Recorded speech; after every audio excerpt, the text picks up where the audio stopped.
சூப்பரான முருங்கைக்காய் புளிக்குழம்பு எப்படி செய்கிறதுன்னு பார்க்கலாம். ஃபர்ஸ்ட் டைம் சேனலை பார்க்குறீங்கன்னா சப்ஸ்கிரைப் பண்ணிட்டு பாருங்கள். பக்கத்தில் இருக்க பெல் ஐக்கனை கிளிக் பண்ணி ஆல் என்ற ஆப்ஷனை கிளிக் பண்ணிக்கோங்க.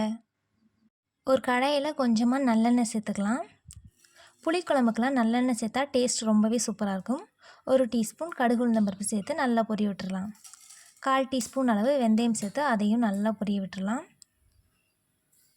ரெண்டும் நல்லா வெடித்து வந்ததுக்கப்புறமா ஒரு 5-6 வெள்ளைப்பூடு, ஒரு 15 போல் சின்ன வெங்காயத்தை சின்ன சின்னதாக கட் பண்ணி வச்சுருக்கேன். கூடவே ஒரு கொத்து கருவேப்பிலை சேர்த்து நல்லா வதக்கி எடுத்துக்கலாம்.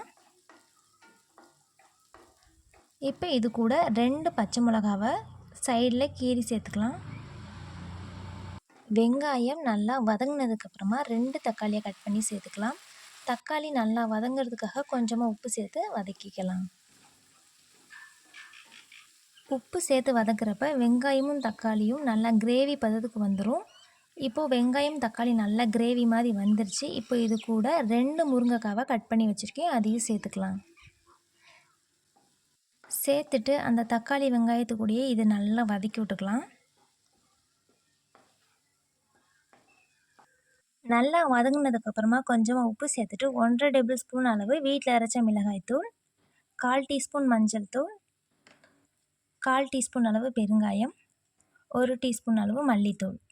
நீங்கள் தனி மிளகாய்த்தூள், மல்லித்தூள், பெருங்காயம் இது கூட சேர்த்து பண்ணால் டேஸ்ட்டும் சூப்பராக இருக்கும். வீட்டில் அரைச்ச மிளகாய்த்தூள் இல்லைன்னா அதே மாதிரி செஞ்சு பாருங்கள், டேஸ்ட் நல்லாயிருக்கும்.